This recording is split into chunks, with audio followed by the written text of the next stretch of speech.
While Count Ciano's political maneuvering played a dominant role in pushing for Albania's annexation, debates within the Italian Grand Council and military leadership continued, and Marshal Pietro Badoglio, the chief of the general staff and the most senior military officer in Italy, repeatedly expressed his doubts about the necessity and the timing of the invasion, and he warned that Italy's armed forces were ill prepared for even a limited operation.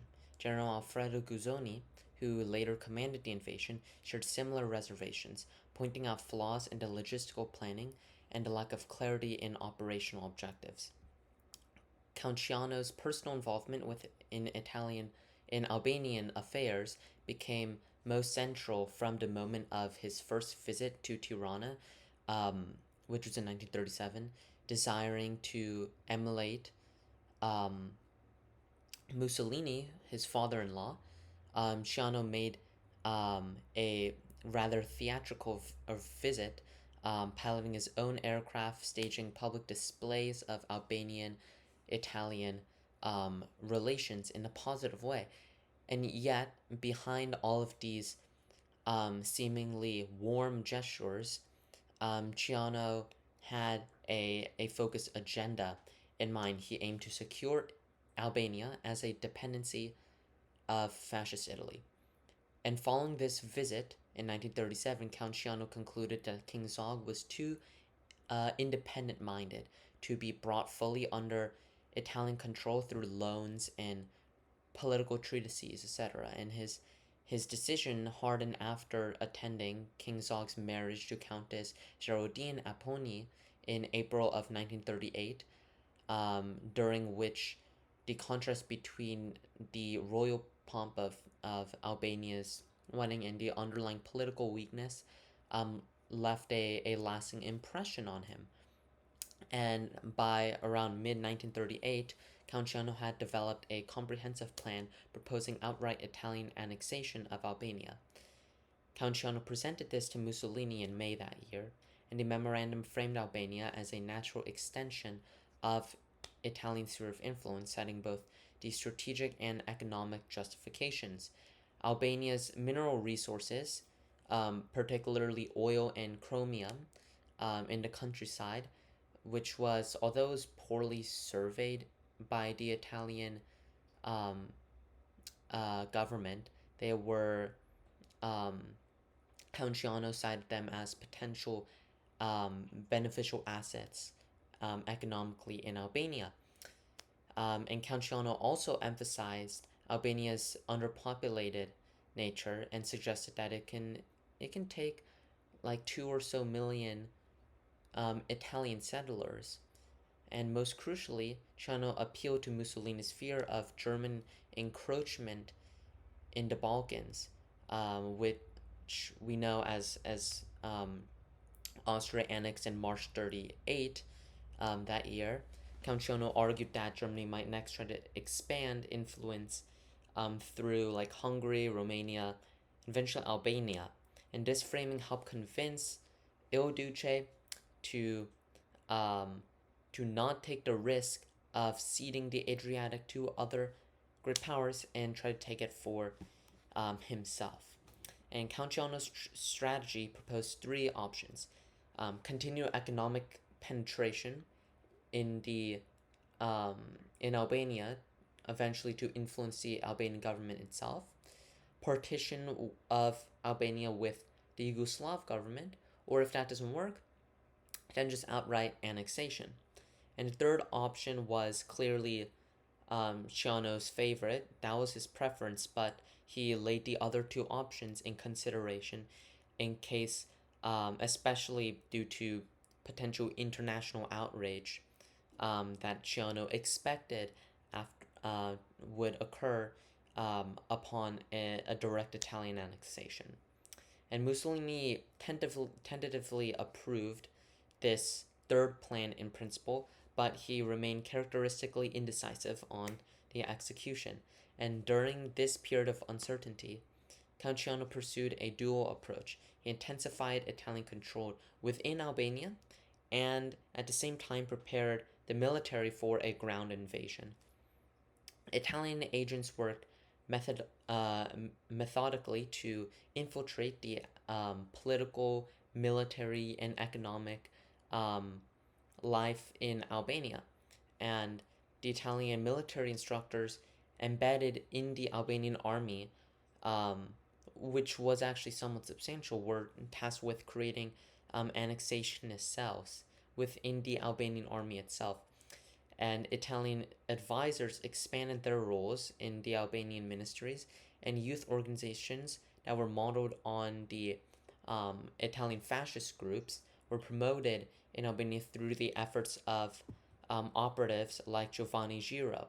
And tribal leaders were approached with promises of personal gain, corruption, and just outright bribes in exchange for their tacit support in the case of an annexation. Count Ciano's subversion program also involved direct actions aimed at eliminating King Zog himself. There were at least 2 serious assassination attempts on his life, or attempts on abduction of King Zog, and one plot allegedly involved the royal couple's voyage to Venice aboard an Italian-controlled vessel in December 1938, in which King Zog was supposed to be kidnapped or murdered at sea. Another scheme centered on bribing a former aide of King Zog named Yakogi to carry out the assassination for 10 million lira. And and there are other plans for for assassination attempts, but nothing actually got carried out, and none of these attempts ever succeeded. But this proves the intensity and thoroughness of the Italian subversive planning and activity.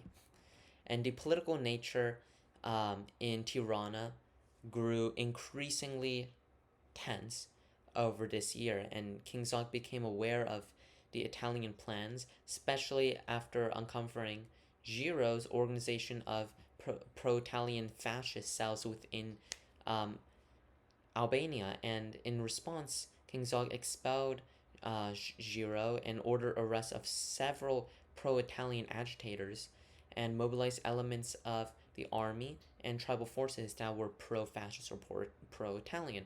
And yet this show of resistance was merely superficial, because internally Albania remained divided, and with many officials neither compromised by Italian payments or unwilling to take a hard nationalistic line against their primary financial patron, the Italian military.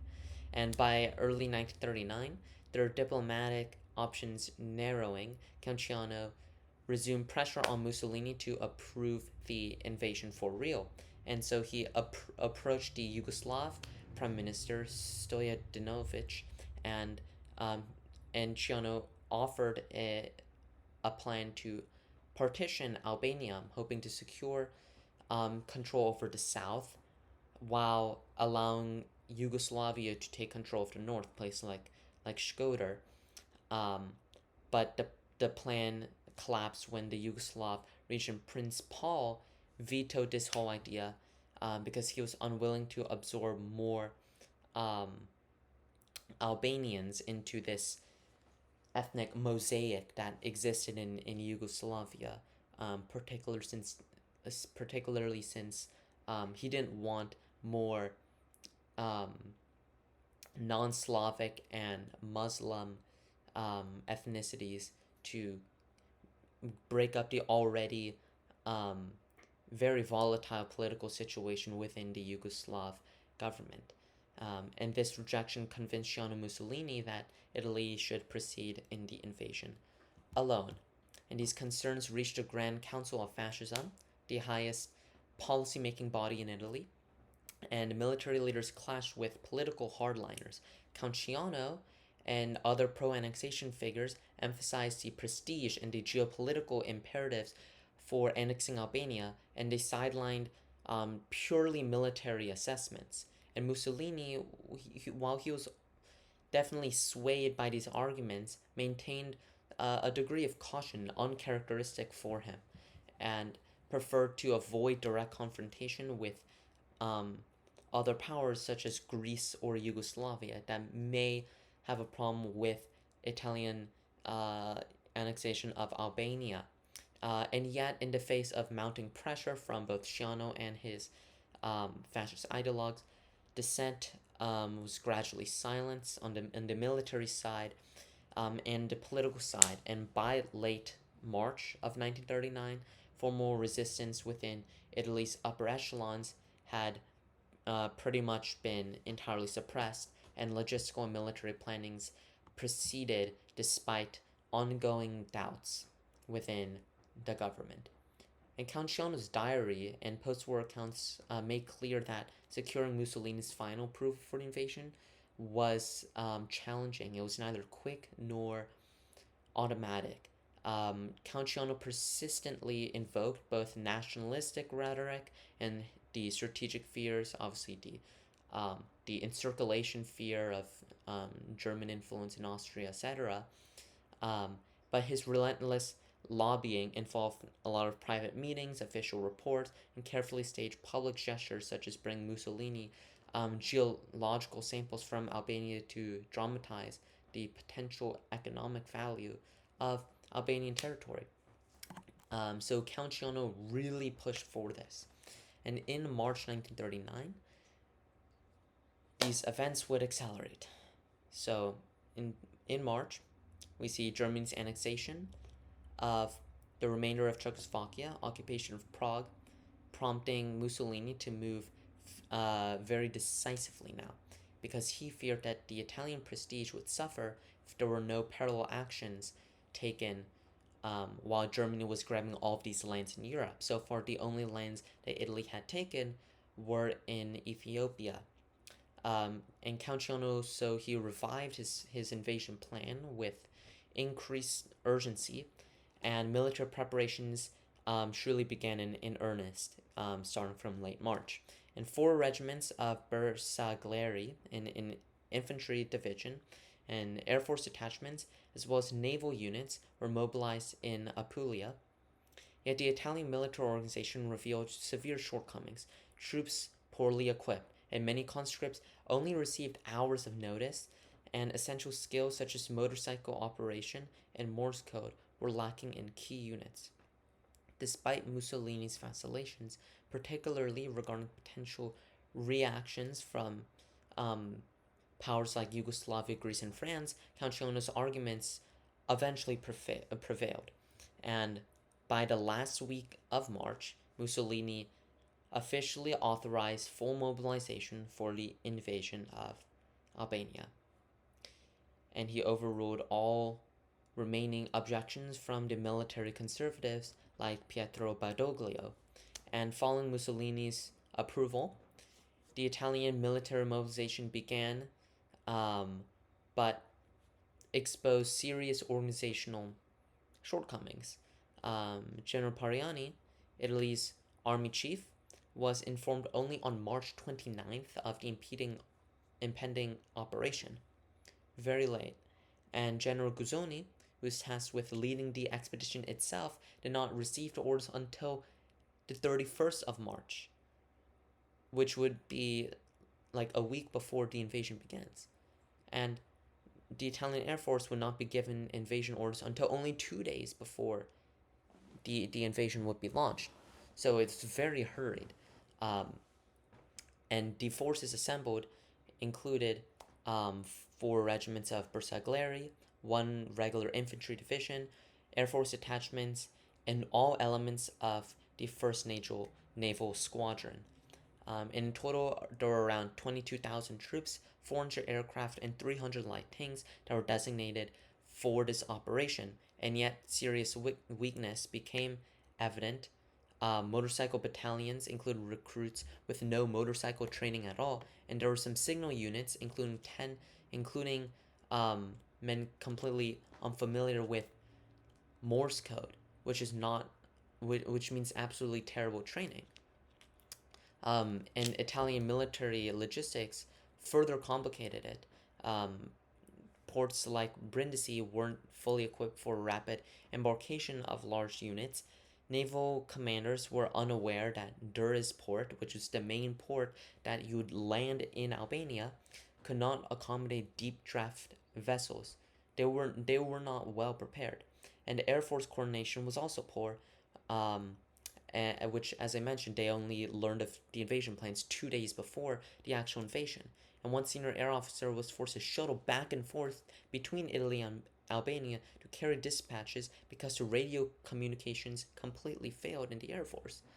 And yet these deficiencies, with increasing frustration by Guzzoni and Pariani, underscored the Italian military's broader systemic weaknesses, the problems that would manifest even more starkly in later campaigns, like in North Africa. And simultaneously, the diplomatic pressure intensified. On March 25th, Italy delivered its first ultimatum to King Zog, demanding a lot of concessions: military lines, Italian control over the ports and airfields over Albania, and integration of Italian officers into the Albanian ministries, so as extension of Italian citizenship to all Albanians. Now, this was a preposterous ultimatum. This was tantamount to annexation. And King Zog wasn't going to accept it. He merely delayed and countered with proposals that would preserve Albania's nominal sovereignty over itself, and also appeal to the governments in Britain and France, both of whom expressed concern, but neither provided concrete assistance to Albania.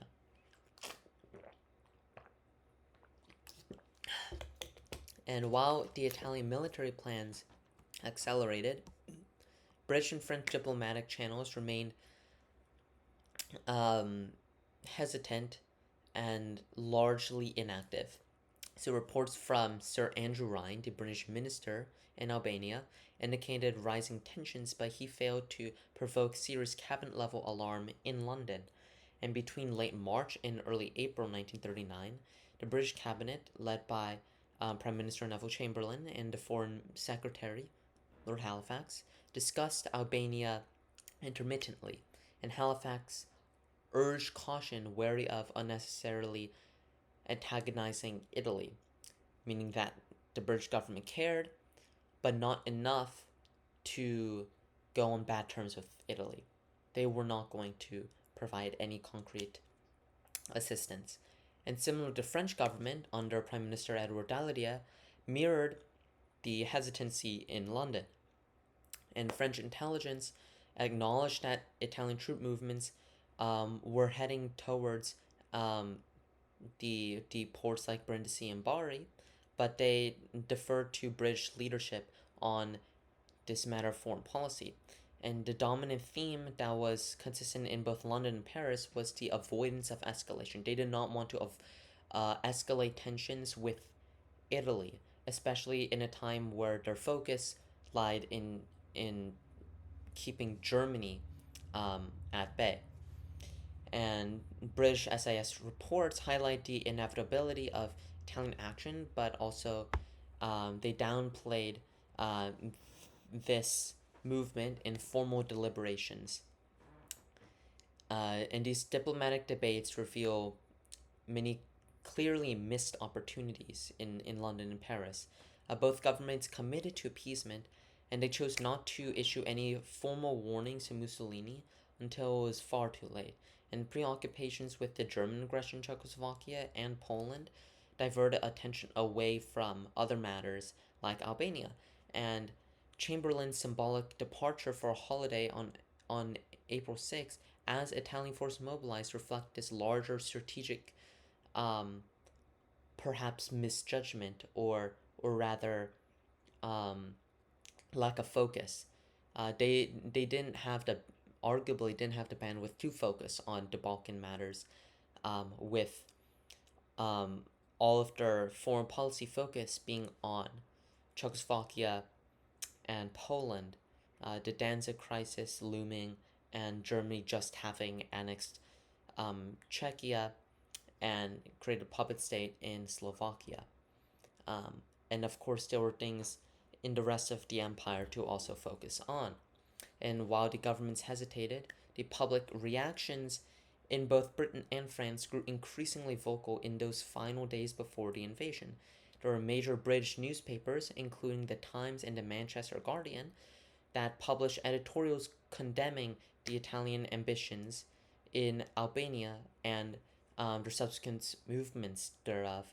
And French leaning papers were especially critical, and they framed the situation as a test of democratic resolve.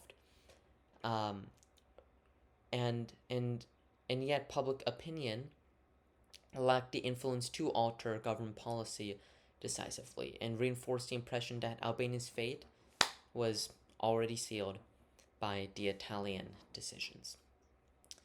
And through late March and early April, King Zog made repeated and desperate attempts to secure international support, of course, as we've mentioned, contacting Britain and France, but those efforts largely collapsed. But Zog's efforts also extended to Berlin. According to later accounts from Queen Geraldine, Zog's envoys twice approached Hitler and only were rebuffed each time with the message that Albanian's fate should be resolved through Mussolini.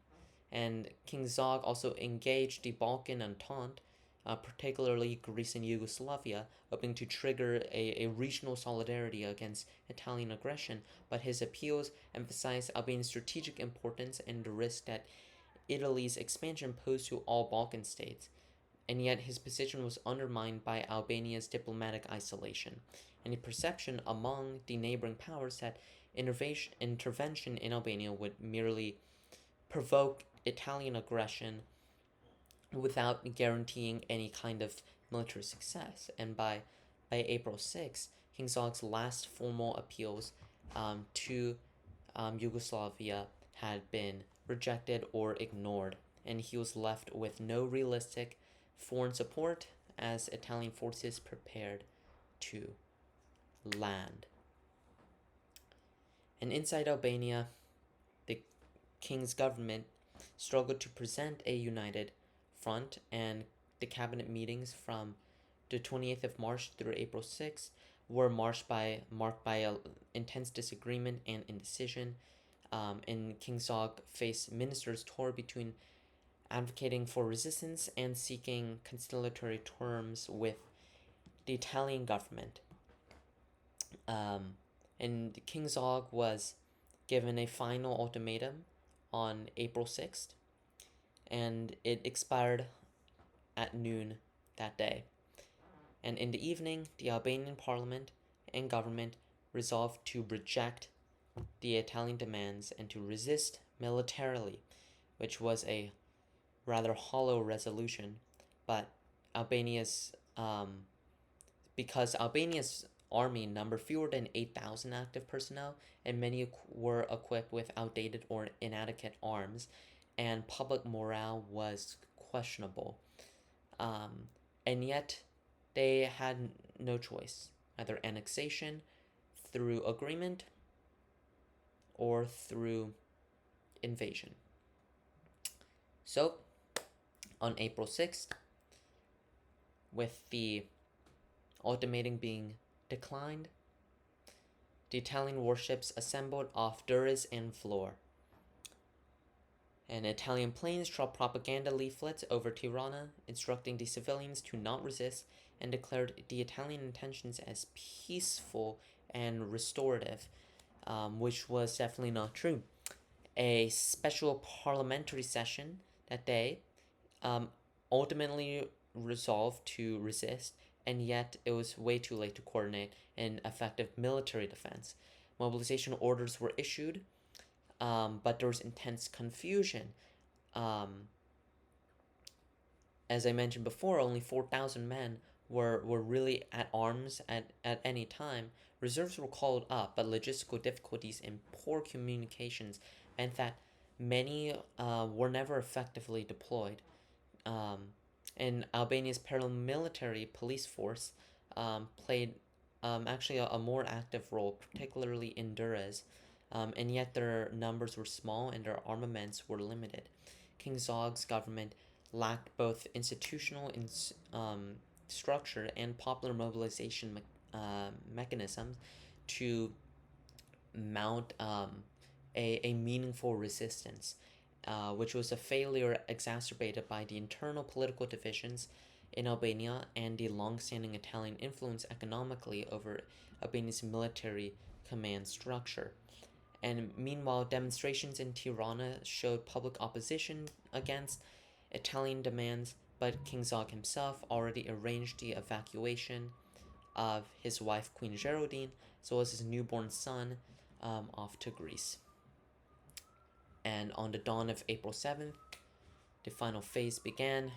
The actual Italian invasion forces, numbering 22,000, with substantial tank support and naval artillery and poorly organized air support, initiated the first landings along the Albanian coast, and a long anticipated subjugation of the Albanian state was to begin, not through political absorption, but through open military conquest.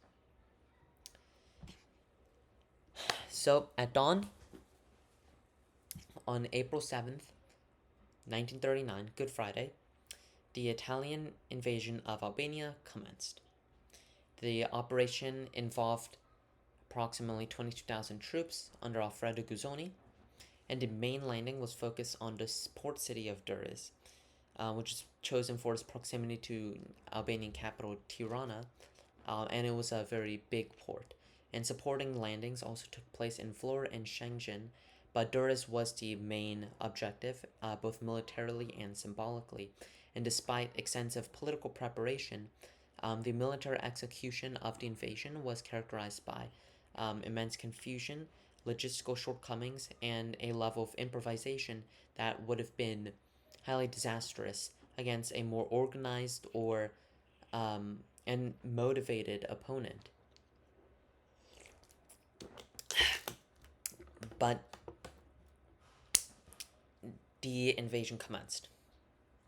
So the Italian landing force in Durrës consisted of 2 battalions, the 3rd Regiment, and yes, the 3rd Infantry Regiment, a battalion of the 47th Infantry Regiment Ferrara, as well as 5 Bersaglieri battalions, and there were tank battalions equipped with L-335 tankettes, artillery batteries, and anti-aircraft units. And in total, the Italian landing force was supported by 400 aircraft and 300 light tanks to support the 22,000 troops. Sarand was included as an additional landing site alongside Vlorë and Shenzhen. The landing force in Durrës, numbering around 4,700 men for the initial wave, was transported and moved on merchant ships, supported by naval squadron commanded by Admiral Ettore Sportiello, and heavy cruisers like the Zara, Pola, Fiume, and Gorzia provided naval gunfire support alongside destroyers and a number of torpedo boats. The Albanian defenders on Durrës, in stark contrast, numbered only 360 men, 360, including Frontier Guard Battalion, an Albanian Army Battalion, Marines from the Royal Albanian Navy, and a small mountain battery equipped with 275 13mm guns. And most were poorly armed, with around 50 rounds of ammunition per man. Most were equipped mainly with rifles, a handful of machine guns, and very limited ammunition, approximately 50 rounds per person. And the defenders were commanded by Major Abbas Kupi, the commander of the Durrës Gendarmerie, the police military force, and in addition, some military volunteers, some local volunteers in Durrës also joined in the fight, who were motivated by Albanian nationalist patriotism above all else. And at approximately 4:50 a.m. on April 7th, the Italian transports first arrived off Durrës, delayed 30 minutes by fog, and Italian naval vessels had already taken position in the previous afternoon. A boat carrying 20 Italian officers were dispatched ashore to demand surrender, but the Albanians refused passage. An exchange of fire followed, initiating the battle. The Battle of Durrës began. Italian troops began landing close to 5:25 a.m. Initially, they encountered no resistance at all, as the town was illuminated and seemed rather quiet. However, as soon as the Italian soldiers disembarked on the piers, concealed Albanian defenders opened fire from among the harbor buildings, and the initial volley caused notable Italian casualties, really, and disrupted the landings. Um, and so the Italian Marines were forced to regroup, and they attempted a second landing wave, only to be met with renewed Albanian fire. And Albanian defenders withdrew eventually to fortified positions closer to the concrete breakwater and waited until the Italians fully disembarked before they opened fire on them again. And this third Italian landing, which was reinforced by naval gunfire and tank support, finally overcame the Albanian defenders, and fighting continued on for several hours, up until around 9 a.m., including seeing a lot of hand-to-hand combats in the streets of Durrës. But by 9, Durrës was completely under Italian control, and small tanks and armored cars landed from the seaplane carrier and played a critical role in forcing the collapse of the Albanian resistance in Durrës. And despite limited resources, Albanian defenders inflicted significant losses. Official Italian figures recorded only 25 killed and 97 wounded in Durrës, but Albanian sources claimed far higher casualties, estimating at 400 casualties in Durrës alone. Total Italian casualties during the whole invasion estimated to be 700. But Albanian losses were estimated to be 51 killed, and among them, notable casualties include naval sergeant Mujo Uskino, one of the 3 Albanian machine gunners who was killed by a shell from an Italian warship during the final hour of this battle. He later became a symbol of Albanian resistance, and other landings met less resistance, such as in Vlorë, where the Italians landed and encountered virtually no opposition at all. Although Albanian cyclists ambushed the Italian patrol outside the town, and at Shenzhen, a small force of about 40 Albanian men resisted, resulting in 6 or 7 casualties on each side. But after securing the ports, Italian columns advanced inward from Durrës to Tirana, and the Italians' advance was hampered not by Albanian resistance, but actually by their own organizational logistical failures. So General Guzzoni's advance towards Tirana stalled for around 6 hours in the afternoon of April 7th, because of their own logistical failures. And this delay caused some alarm in Rome initially, and Count Ciano feared that international observers might interpret the pause as evidence of effective Albanian resistance, which is not what the Italians want to show in the world stage. But in reality, it was just that they were held up by poor coordination. Italian conscripts, many who were called up in less than 24 hours before, were inadequately trained, and some motorcycle units, including men who couldn't even ride motorcycles. And communications between Italy and their forces in Albania was so poor that senior Air Force officers had to ferry messages by plane rather than by radio. And operational command suffered from fragmentation. Italian signal troops reportedly did not know Morse code,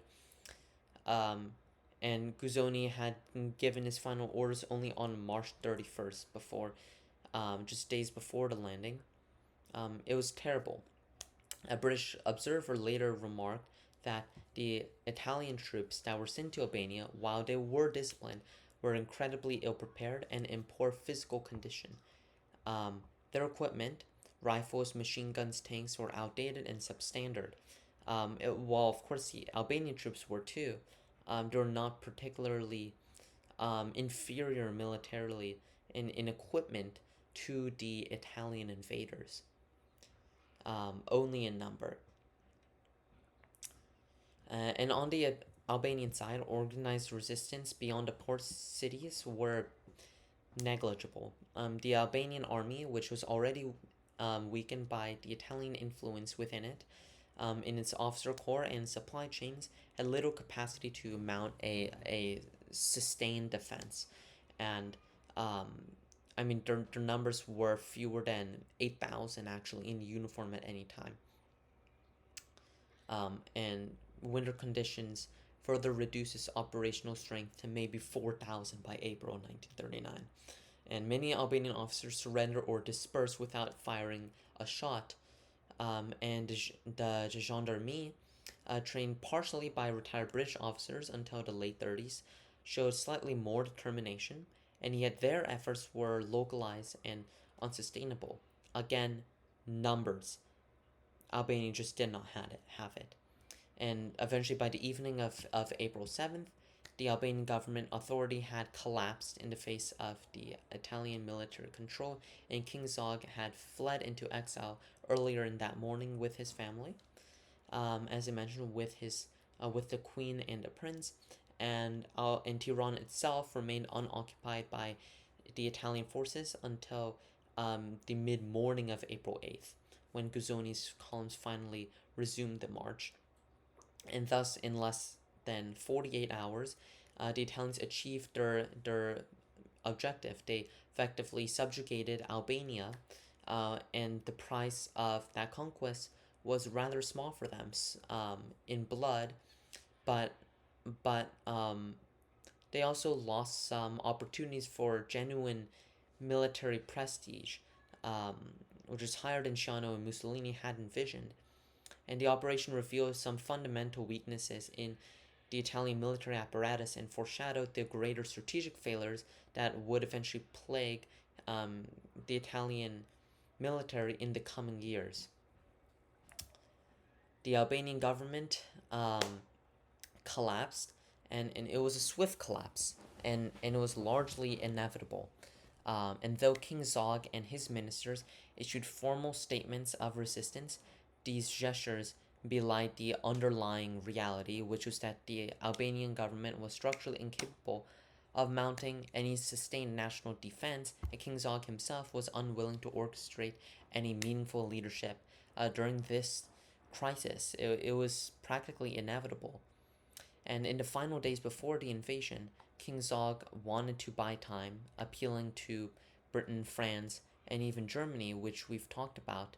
And yet it just didn't work. By April 7th at 4 a.m., an hour and a half before the Italian forces begun their landing, they already, the royal family was already out of the capital to escape to Greece. So they really had not much of an option.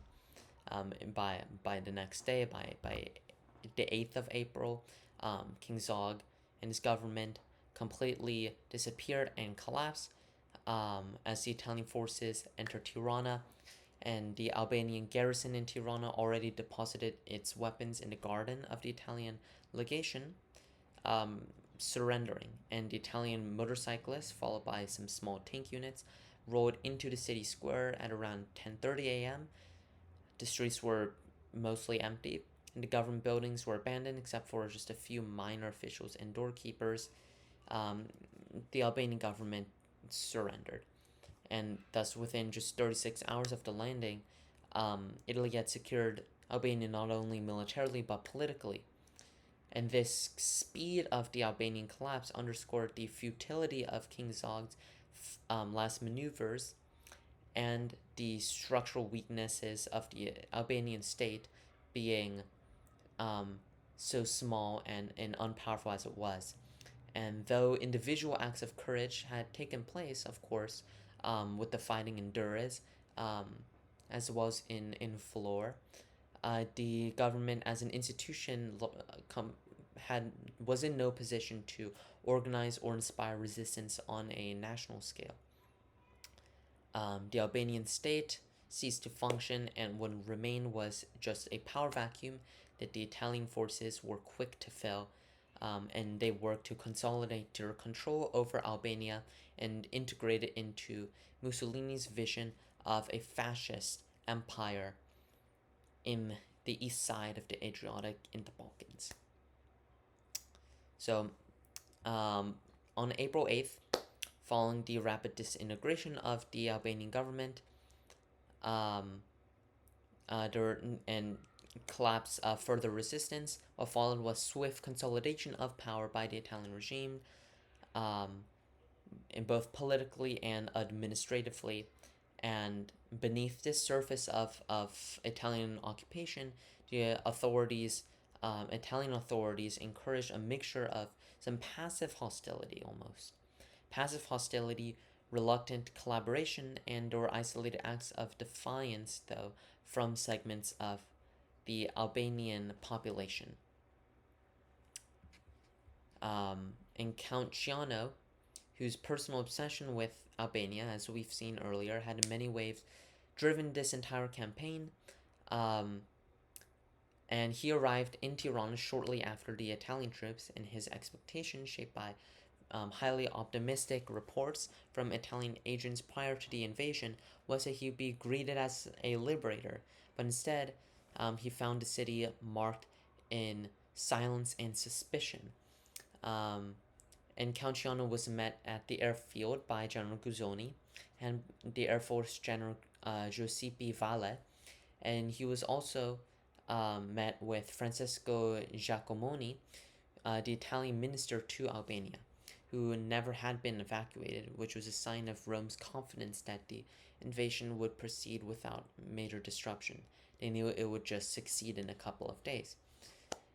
And accompanied by the Albanian officials who chose to remain behind, including General Zef Sereci and Xafer Beyibi, Count Ciano proceeded to the city hall in Albania, in which a small and unenthusiastic crowd was gathered to see Count Ciano, and among the few to address the public was Vissarion, the former archbishop of the Albanian Orthodox Church, who was previously dismissed by King Zog for misconduct. And Vissarion gave a perfunctory speech that urged Albanians to cooperate with the Italians, but his remarks were coldly received by the Albanian public. They did not like it. And despite the Albanian propaganda asserting the Italian people, that the Italian people were welcoming the Italian rule, in reality, and as well as in Count Ciano's own diary, it noted that it was definitely not the case. Count Ciano's diary noted that high school students in Tirana refused to give the Roman salute, and he wrote, quote, "I see the eyes of some patriots flaming with anger," he wrote, and tears running down their faces. So there are definitely some emotional resistance within many Albanians who did not want to be subjugated by the Italians. And this quiet but unmistakable resistance reflected widespread Albanian resentment towards the occupation, despite the Italian government's propaganda to say otherwise. And that said, not all Albanians would oppose the Italians, and a notable minority actually chose collaboration, either out of opportunism or even genuine alignment with fascist ideology. Examples ranging from minor figures to senior officials. Marco Codelli, the ex-prefect of Durrës, had fled to Bari on the 6th of April to broadcast his pro-Italian messages condemning King Zog. And Codelli returned to Albania immediately after the invasion and resumed his position under the new administration. And General Zef Sereci, who was one of King Zog's closest aides, resigned his post as the Albanian minister to Rome just before the invasion and returned to Albania alongside Count Ciano and was promised a leading role in the Italian puppets regime. So these were some high-profile collaborationist cases, but also many, of course, ordinary Albanians sought profit from this regime, including one example noted by the British minister Sir Andrew Ryan, in which a tailor in Durrës was seen sewing Italian flags from calico on the day Italian troops marched in. And this kind of behavior, which was, though not widespread, highlighted how swiftly some individuals within Albanian society adapted to the changed political landscape without shedding a tear. And yet, there were individual acts of courage and defiance. Abbas Kupi, who led the defense at Durrës, did not surrender after the city fell, and instead he retreated into the hills of the countryside and he began organizing guerrilla resistance.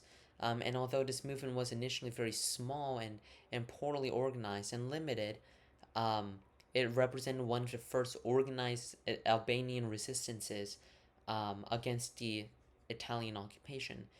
And similarly, former Prime Minister Mehdi Bey Frasheri refused to cooperate with Italy, and he made public statements condemning the invasion and addressed a remonstrance to Mussolini himself and sought refuge in the Turkish legation. And despite assurances from the German minister that Frasheri would not be harmed, he was eventually arrested by the Italian authorities and was interned in Italy. And despite these, you can call them exceptions, the change did not reflect the broad reality within Albanian society. Albania had ceased to function as an independent state, and Italian administrators moved quickly to formalize their control, and Italian troops occupied key infrastructures, roads, railways, airfields, and government ministries.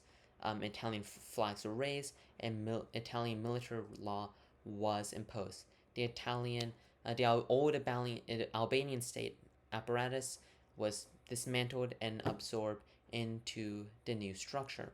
Albanian laws were amended to mirror Italian fascist laws, including establishment of fascist youth organizations and labor syndicates. One of Mussolini's main objectives was to present the occupation as legitimate and consensual, of course. And to this end, the Italian authorities engineered a public ceremony offering the Albanian crown to King Victor Emmanuel III. This act mirrored earlier fascist strategies in Ethiopia to attempt to create some sort of facade of constitutional legality to this annexation. And the Albanian parliament, which was by then just reduced to a rump body composed of collaborators, they formally ratified this offer under Italian supervision, though it was definitely not legitimate.